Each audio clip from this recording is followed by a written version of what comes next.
So, spent about 2 hours at the mall. Andy got his business done. I'd slowly walked back to Andy. Tom was already there. I'd walked back, and Tom was having an ice cream, and Andy was just drinking a coffee or something. And Andy was, do you want to go? No. And he goes, should we go? Yep, that was it. And, half an hour later, we were back at Andy's house. I helped Tom get upstairs slowly. Andy said that he was going to go to Daycore, which is only 20 minutes away or something like that. I didn't need to come, just to, hang back and, make sure Tom was okay. And so I got Tom upstairs, and Tom needed to sleep. He had a bunch of pills on the side of his, painkillers and sleeping tablets on the side of his bed. I helped Tom sit down. His TV was on. Tom took his shorts off and his t-shirt back to his famous white Y-fronts, and he lay on the bed. And I noticed Tom had a little cat, a little ginger white cat, on his bed and stuff. And it was sleeping. It was a little female. And as soon as Tom got on the bed, she climbed on Tom's chest and curled up. Tom put a little pillow there and she curled up. And before I knew it, Tom was snoring. So I was happy enough Tom was sleeping and he was safe and he was okay. I closed the door and I went back downstairs. And when I got downstairs, within a matter of 5 minutes, the phone rang. I thought it was Andy. I picked up the phone and it was Fiona. And the conversation was like, hey, am I bothering you? And I was like, no, we've just got in. And she goes, yeah, I rang a little while ago. She says, nobody was there. I said, no, we were out, went to the mall and stuff. And she was asking how things were, what I'd been up to. I told her I was at the shooting range. I got my driving license and I was learning to fly. And she was absolutely aghast with the whole, just amazed at the whole thing. You're learning to fly. And I goes, yeah. So I had my first, flying lesson yesterday, basically with Andy in his plane. You know what I mean? He let me take off, he let me land, and and he let me pilot it for a bit. And she was amazed at that. Are you going to get your license? And I'm like, yeah, I'm going to try for my license in a few months. I've got to get my manuals and all this type of stuff. And Fiona had told me that she had started working at Chan Cheech in the jungle. And Chan Cheech was owned by a American Belizean guy who was a multi-millionaire called Barry Bowen. And Barry Bowen had the franchise for Coca-Cola, Fanta, Sprite, Pepsi, Belgian beer, Red Stripe beer down in Belize. And he was absolutely minted, and he owned Chan Cheech, which was just a lovely jungle lodge. And it was built inside some little Maya ruins, and it was beautiful, a beautiful place. And it was lovely, and she had started working there as one of the managers for a couple called Tom and Josie Harding. Tom was a Vietnam vet. I think he was a medic in the military in Vietnam. His wife Josie was a nurse, and also Josie's brother Norman Ivanko was up there. Norman lived up there. He wasn't part of the management, but he lived up there. And Tom had been a tunnel rat in Vietnam. Norman had been a tunnel rat in Vietnam. Norman was about 5'2", and he was one of the guys that were going to the Vietnamese tunnels with a flashlight and a pistol. And so she started working there as a manager. It had been her first few days, and she just rang up to let me know that's where she would be. So had a little conversation. She said that she was planning to go up to Miami, and could we meet up?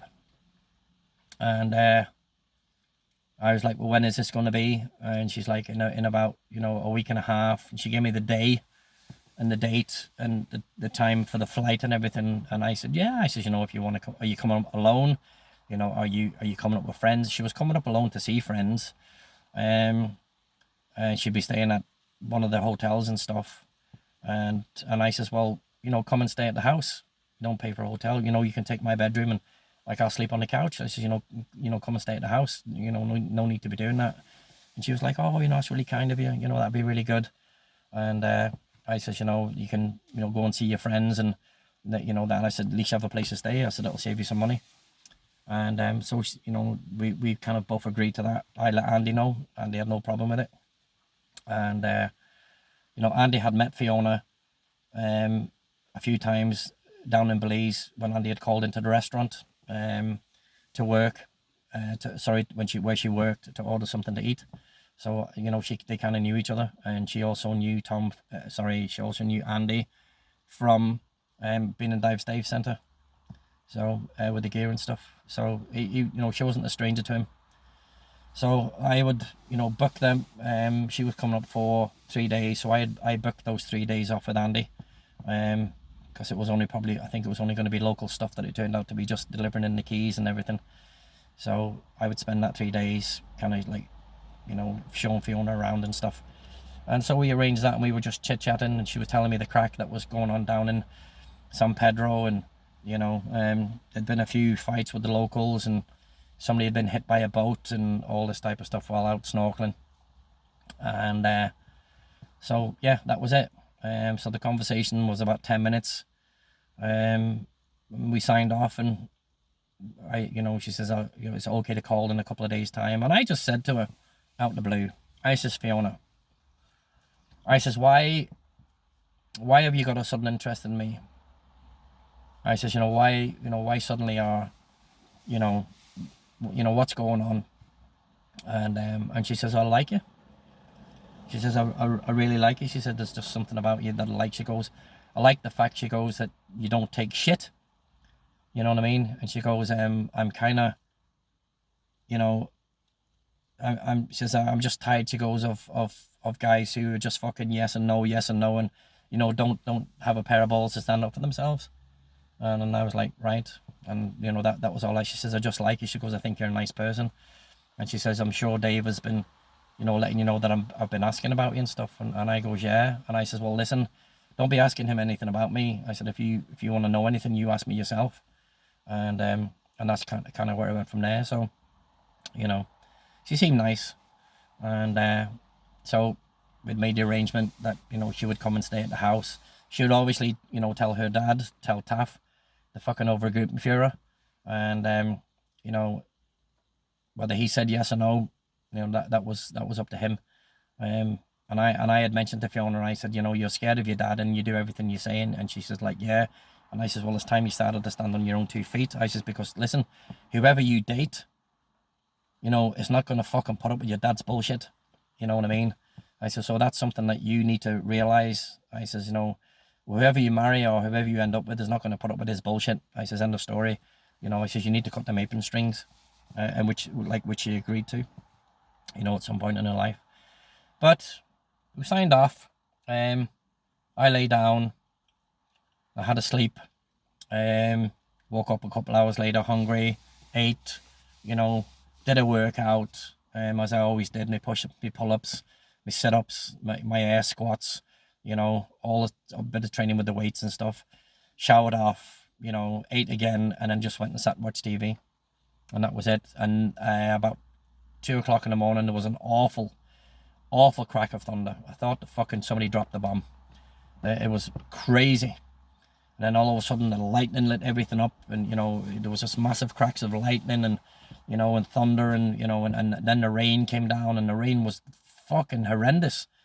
It came down just like somebody was beating the roof with fucking, like, there was 1,000 people on the roof beating the roof with iron bars. It was huge, a huge storm.